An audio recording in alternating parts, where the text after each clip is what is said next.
nosotros a esta hora seguimos revisando los temas que son noticia en Venezuela de la mano de la periodista Gabriela Peroso. Hola Gaby, buenos días. ¿Qué nos tienes para hoy en Perspectivas? Hola Marjorie, ¿cómo estás? Un placer estar aquí con todos ustedes. Bueno, muchas noticias relacionadas con Venezuela, lo hemos estado viendo en los principales titulares. Recordemos que la plataforma unitaria se encuentra de gira por Estados Unidos, sostuvo reuniones con el Departamento de Estado, con la Casa Blanca, justamente trabajando una serie de temas para Venezuela. Hay dos visiones aquí. Hay quienes aseguran que es absolutamente necesario que se hagan este tipo de visitas, que se alcance algún tipo de acuerdo, porque no puede quedarse en una conversación directa entre el gobierno de Estados Unidos y el régimen de Nicolás Maduro, que es absolutamente necesaria la participación de esa plataforma unitaria. En primer lugar, allí hay una gran duda si esa plataforma unitaria definitivamente será la que sustituya al gobierno interino. Recordemos que en Panamá se dieron una serie de reuniones, ahorita vamos a hablar del tema de las primarias, y justamente se hablaba de si el gobierno interino va a continuar funcionando. Y allí entra el tema de todos los recursos de los venezolanos que se encuentran atrapados en el extranjero. Ese gobierno interino le daba de alguna manera una plataforma legal para que ese dinero de los venezolanos pudiera quedar resguardado. Hay quienes aseguran que si el gobierno interino deja de existir,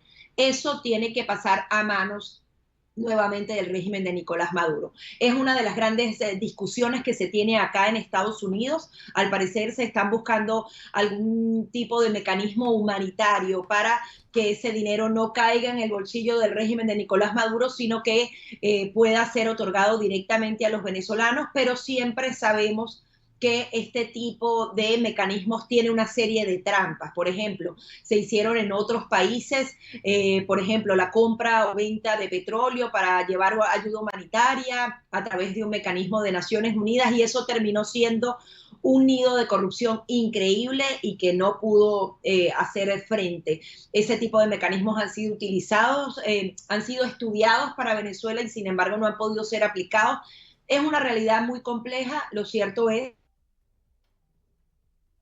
que está cambiando su visión con respecto al tema venezolano en muchos sentidos. Se habla entonces de esa negociación política agregando la palabra humanitaria. Pedro Mario Burelli, quien es un venezolano radicado aquí hace muchos años en Estados Unidos, hacía una serie de críticas. A él le preocupaba que se hiciera una especie de tapadera, que la oposición en su intento por justamente ir a unas elecciones no pidiendo las condiciones mínimas necesarias, tratando de tener algún tipo de respiro económico, se lanzara a esas primarias, se lanzara a esas elecciones, que esos recursos de los venezolanos sean canalizados a través de Estados Unidos para una campaña electoral.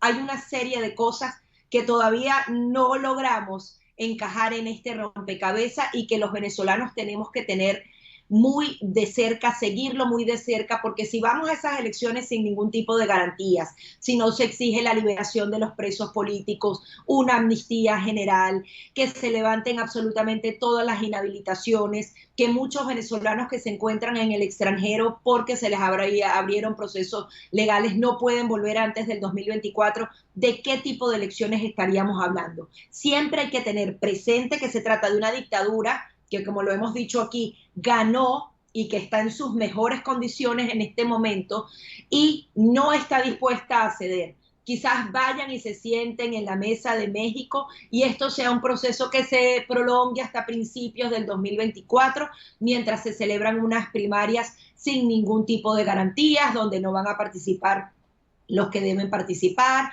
o donde quizás se niegue el voto en el extranjero, o sea ese Consejo Nacional Electoral que tuvo esas elecciones fraudulentas en el 2018 la que rija los destinos de esas primarias. Hay demasiadas cosas en juego aquí y si no se exige lo mínimo necesario, va a ser muy difícil para los venezolanos. Hay gran preocupación de que se otorguen esas licencias a las empresas petroleras y no se pida a cambio algo que realmente tenga un peso para la oposición venezolana. No sé si tienes algunas dudas de todo este entramado que describo en este momento y que no logramos encajar perfectamente. Sí, en el segmento anterior estábamos conversando con Juan Carlos Caldera, miembro de la Dirección Nacional del Partido Primero Justicia, hablando sobre este reglamento que anuncia la plataforma unitaria para la comisión que se prepara ya para regir en las primarias. Mi pregunta es la siguiente, Gaby. Con este reglamento, con estos anuncios, ellos dicen que en las próximas semanas estarían anunciando la fecha para estas primarias. ¿No se genera en la gente la sensación de que tenemos la esperanza de lograr una participación democrática cuando no están dadas las condiciones? Es decir, no se genera esa expectativa en la población en un momento en el que realmente, desde el punto de vista de la negociación, no se han aclarado cuáles van a ser las condiciones para unas presidenciales. Claro, es que pareciera que se está avanzando de manera desesperada y hay que avanzar de manera desesperada porque el 2024 está a la vuelta de la esquina, pero no están las condiciones. Entonces, imagínate tú al venezolano que dice, ok, vamos a las primarias, pero siguen inhabilitados los candidatos que, por ejemplo, a mí me gustan o que tienen la fuerza para hacerlo. No están las condiciones. El Consejo Nacional Electoral limpió el registro electoral de los venezolanos. Sabemos quiénes votaron, quiénes están fuera, quiénes están dentro del país, quién puede ejercer mi voto y usurpar mi voto dentro de Venezuela porque yo me fui y nadie se lo notificó al Consejo Nacional Electoral. Hay una cantidad de dudas y adicionalmente se dan estas reuniones en Estados Unidos y se habla de la posibilidad entonces de que ese dinero entre en esa campaña electoral o que Nicolás Maduro pueda recuperar esos activos. Y entonces los venezolanos se preguntan, ¿le van a devolver todo a Maduro? Maduro ganó, pero entonces yo voy a unas elecciones sin condiciones. ¿Cómo darle credibilidad al proceso si no se están cumpliendo los pasos mínimos necesarios? Lo que pasa aquí es que ¿con qué cuenta la plataforma unitaria para negociar? Con muy poco. Entonces, por eso es tan importante que Estados Unidos esté del lado de la plataforma unitaria. Sin embargo, hay quienes dicen que ya Estados Unidos negoció directamente con el régimen de Nicolás Maduro y que estas reuniones que se están llevando a Washington son realmente como para pintar de que el acuerdo se hizo entre los venezolanos, pero realmente se hizo entre Estados Unidos y el régimen de Nicolás Maduro. Si eso también es así, qué poco protegidos estamos. Sin embargo, también entiendo que se quiere avanzar porque vemos a Nicolás Maduro en campaña completa. Lo vimos en Tejerías y es impresionante, Marjorie, cómo en principio dijeron que se trataba de noticias falsas. Luego cortan el acceso de los periodistas a esta zona, pero cuando llega Nicolás Maduro allí, se hace un show que se transmite a nivel internacional, ves las redes sociales inundadas de Nicolás Maduro abrazando a las señoras, a las familias, a los niños, bromeando de, oh, aquí todos inmovilizados, oh, lo digo, y, o sea, ver a ese presidente montando un show, porque sabemos que la familia venezolana, si se encuentra de frente a Nicolás Maduro, le va a decir, ayúdanos, ¿qué vamos a hacer? Ofreciendo casas cuando todavía el suelo ni siquiera es estable. Él está en campaña electoral y está utilizando las agencias y está utilizando esa campaña de que Venezuela se Bueno, arregló. Gaby, todos están en este momento en campaña electoral. ¿Cómo? Todos están en este momento en campaña electoral. Están en campaña electoral, pero Nicolás Maduro tiene las ventajas absolutas, porque recordemos que los medios tradicionales, Marjorie, no existen en Venezuela. Justamente Claro, me unir tiene el día toda esa plataforma para transmitir esa información que le conviene. la tiene completa. Y es que no solamente tiene los medios tradicionales masivos de Venezuela, o sea, la radio y la televisión, que por cierto en 4 meses ya cerró 46 estaciones de radio. Y eso se nos va por debajo de la mesa. 46 estaciones de radio. O sea, como en la época cuando cerraron RCTV, eso está pasando ahorita y nadie habla de eso. Entonces están hablando es de que la plataforma unitaria está en Washington reuniéndose. Tiene todos los medios y adicionalmente tiene las agencias internacionales de noticias que de alguna manera cuando lees lo que dicen, bueno, están en este proceso porque la oposición boicoteó las elecciones del 2018. O sea, ahora es culpa de la oposición de que esas elecciones no fueron libres y justas y no las reconoció durante todo este tiempo la comunidad internacional. Porque cuando tú colocas esa palabra, obviamente la oposición no participó y se puede interpretar como boicoteó, pero ¿por qué no pones el otro lado de la historia y dices que Nicolás Maduro se robó esas elecciones con todo lo que eso implica? Entonces tienen a las agencias internacionales, tienen a los medios internacionales que terminan comiéndose el cuento o por subsistir y quedarse en Venezuela lo hacen. Entonces, todo está a favor de Nicolás Maduro. Y adicionalmente, entonces crean una bola informativa por aquí y una por allá, en donde la plataforma unitaria pierde total credibilidad. Vamos a ir a unas primarias, no sabemos a quién van a escoger y no sabemos si el propio Nicolás Maduro va a ser quien escoja el candidato de esas primarias. Porque si él forza todo y lo pone pequeñito, al final va a ser Nicolás Maduro el que va a escoger quién se va a enfrentar a él en las elecciones del 2024. ¿De qué tipo de elecciones estamos hablando? Si son ellos entonces los que ponen las condiciones y llevan y forzan a la oposición. Aquí la oposición no puede pensar en que, bueno, nos van a liberar unos recursos para hacer esas campañas, eso nos da subsistencia a los 10 principales partidos políticos. Si están pensando en eso, de subsistir hasta el 2024, estamos muy mal, Mario. Estaríamos en la peor situación, porque si están pensando en sobrevivir los próximos meses, en ganarse unas gobernaciones, en que si se hacen nuevamente parlamentarias, ellos tengan unos puestos, de verdad que aquí hay que, o sea, cerrar el telón y ver qué hacemos, porque estaríamos en la peor situación. Y obviamente en enero pareciera que todo indica que el gobierno interino va a desaparecer, esa plataforma unitaria ocuparía ese lugar, pero ya no sería un gobierno y estaríamos en más desventaja aún y quizás estemos sentados negociando en México y una negociación larguísima que se extiende en el tiempo, liberan a 3 presos políticos por aquí, hacen otro intercambio, quizás liberan a Alex Saab diciendo que es un diplomático porque ahora escaló su caso a nivel federal, tratando de que le levanten todos los cargos criminales porque supuestamente lo secuestraron en Cabo Verde. Es muy complicado, de verdad, No, esta realidad venezolana. Así es, y si el tema político venezolano es preocupante, pues lo que está ocurriendo a nivel migratorio también es preocupante, Gaby. Luego de esta política del presidente Biden, pues muchísimos inmigrantes venezolanos han quedado varados, por decirlo de alguna manera, en Panamá, en la selva del Darién, lo vemos también aquí en México, familias que han sido separadas, que no tienen opciones, que no conocen a nadie en Estados Unidos. Quisiera que nos hablaras un poco acerca de las protestas que se están llevando a cabo en esas zonas y de esta realidad de la migración venezolana. Es muy delicado lo que está pasando con los venezolanos en la frontera y es que el número es increíble. En septiembre lograron entrar 25,000 venezolanos. Ellos lograron entrar, fueron detenidos, están en el proceso a ver si piden asilo político. Esa es la cifra oficial, no sabemos cuántos más entraron. Esos 25,000 equivalen a esas 24,000 visas que Estados Unidos está otorgando por un año entero. Yo la semana pasada respaldaba este tipo de medidas porque la migración tiene que hacerse de manera ordenada. Yo entiendo la desesperación que tenemos todos los venezolanos, que queremos que nos traten como merecemos, como refugiados por la situación, pero no hay nación en el mundo que pueda justamente hacer frente diario a 1,000 venezolanos entrando por esa frontera y se tomó esa medida y obviamente hay que respaldar cualquier tipo de medida que busque ordenarlo.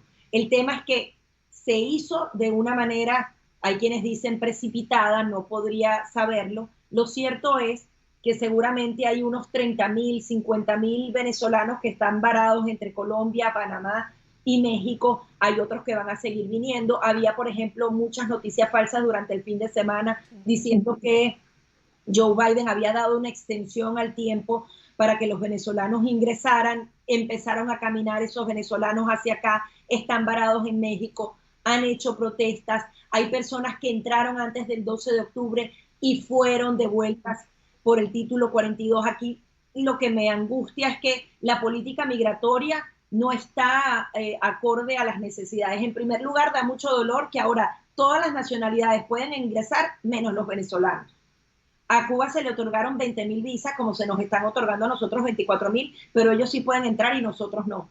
Yo entiendo el tema de las autoridades, pero dice, ¿qué política es esta? Y al final, ¿a qué política volviste? A la de Donald Trump. Quédate en México, porque le están diciendo a los venezolanos, quédate en México, y utilizan el título 42 que tanto criticaron. Es decir, hicimos la misma política, solo que ahora hay 4 millones de personas que ingresaron ilegalmente a este país y volvimos al pasado.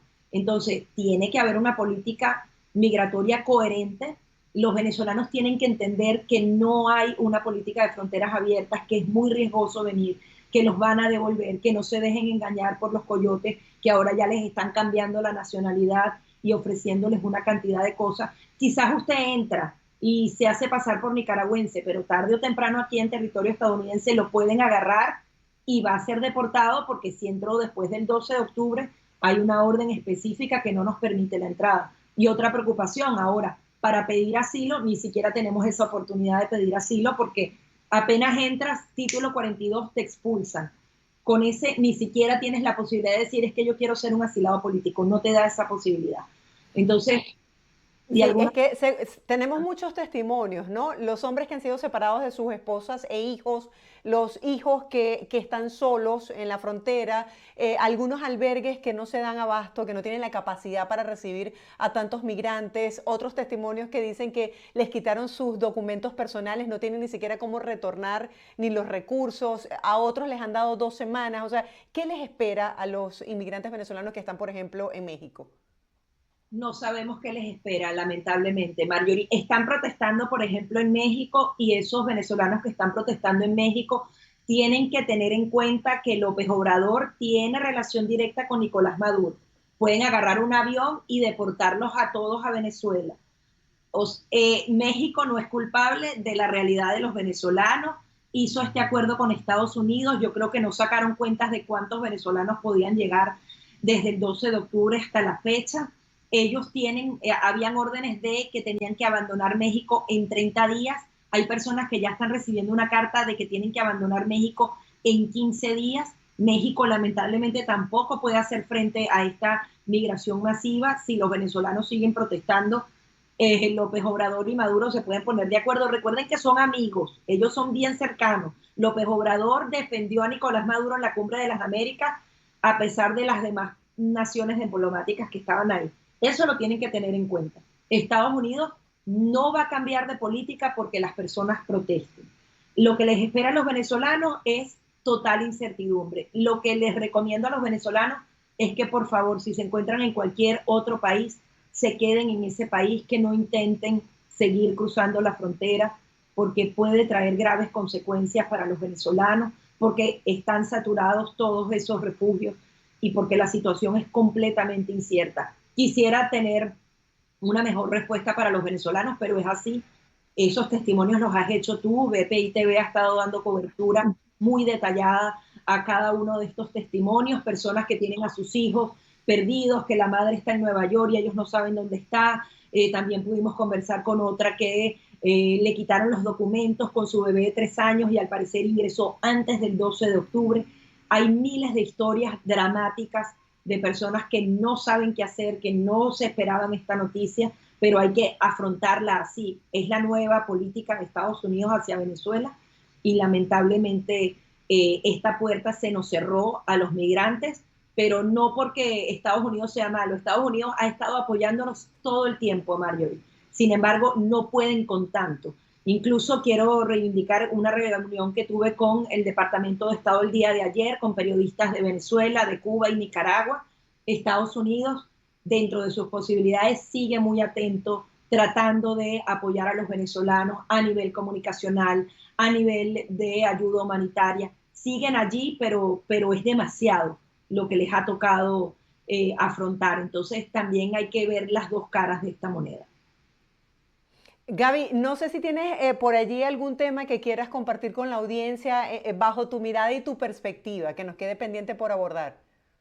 Bueno, el tema de las primarias, recordemos que hay más de 80, incluso creo que ya van más de 100 postulaciones para esas primarias. Ojalá que esa comisión, son 10 integrantes, 5 suplentes, 5 principales, de esos 5 principales, 4 en teoría tienen que votar para esas decisiones que tienen que ser mayoritarias. Hay muchos venezolanos valiosos, entendemos que el tema de las primarias todavía no los queremos tragar completo, pero es parte de lo que hay que hacer, porque si bien es cierto, se están haciendo las cosas de manera apresurada, Maduro tiene todas las ventajas, yo creo que hay que jugar en cada uno de los tableros, porque si renunciamos a uno, también va a ser muy difícil.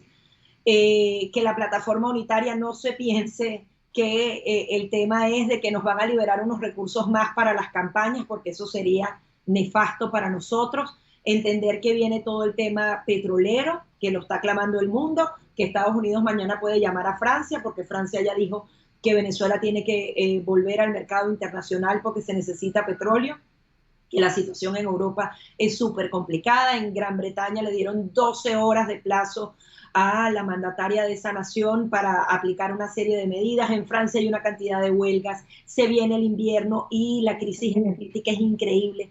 Todo eso juega a favor también de Nicolás Maduro, lamentablemente, que va a tratar entonces de posicionarse. Vemos incluso algunos artículos a nivel internacional en donde dicen, bueno, Estados Unidos falló imponiendo estas sanciones a Venezuela. Era un momento político completamente distinto al que está viviendo el mundo hoy, pero ellos van revirtiendo y van cambiando la retórica comunicacional. Hay que pedir y pedir mucho, hay que pedir amnistía completo, liberación completa de los presos políticos, garantías realmente electorales. Hay que plantársele al régimen de Nicolás Maduro y esa es la gran preocupación. No sabemos si se está logrando eso. Y la otra gran preocupación, Marjorie, es que a partir del 9 de noviembre, el 8 de noviembre son las elecciones de medio término aquí, quizás el tema de Venezuela quede completamente pospuesto porque estamos allí, porque hay elecciones de medio término, se tomaron estas medidas quizás para bajar un poco el tono de las voces que estaban criticando la crisis en la frontera, porque hay votación aquí, porque el voto venezolano empieza a contar un poco, pero también otras naciones cuentan y votan dependiendo de cómo se trate a esos venezolanos. La preocupación es que el 9 de noviembre el tema de Venezuela puede quedar aún más relegado y ser todo mucho más complicado. Puede ganar la mayoría el Partido Republicano, pero también Joe Biden puede tomar las decisiones por sí mismo a través del Departamento de Estado y sin importarle lo que pueda pensar un senador como Bob Menéndez o Marco Rubio de un partido o de otro que se opusieron muy fuertemente a el tema del levantamiento de sanciones. Una vez pasen esas elecciones de medio término, el costo político dentro de Estados Unidos es menor y entonces puede cambiar completamente la visión hacia Venezuela. Pareciera que el gobierno de Joe Biden quiere establecer mayores relaciones con Maduro. Ha mandado $2 millones por primera vez en la historia a través del USAID a Cuba. Es decir, lo que viene pareciera es una apertura y un diálogo nuevamente con estas dictaduras, no hay que olvidar esa palabra, del continente. Gracias, Gaby. Un escenario difícil para Venezuela, un panorama bastante duro. Gracias, Gaby, por traernos tus perspectivas, tus análisis periodísticos y por poner en el tapete y compartir con la audiencia estas noticias de Venezuela que tanto nos importan. Como siempre, es un placer estar aquí. El placer es nuestro. Era Gabriela Peroso, nuestra periodista. Ustedes pueden ver la reposición de esta entrevista y además todos esos temas tan interesantes que aborda Gaby en esta sección Perspectivas. Hacemos una breve pausa. Al regreso mucho más de Buenos Días por BPI TV.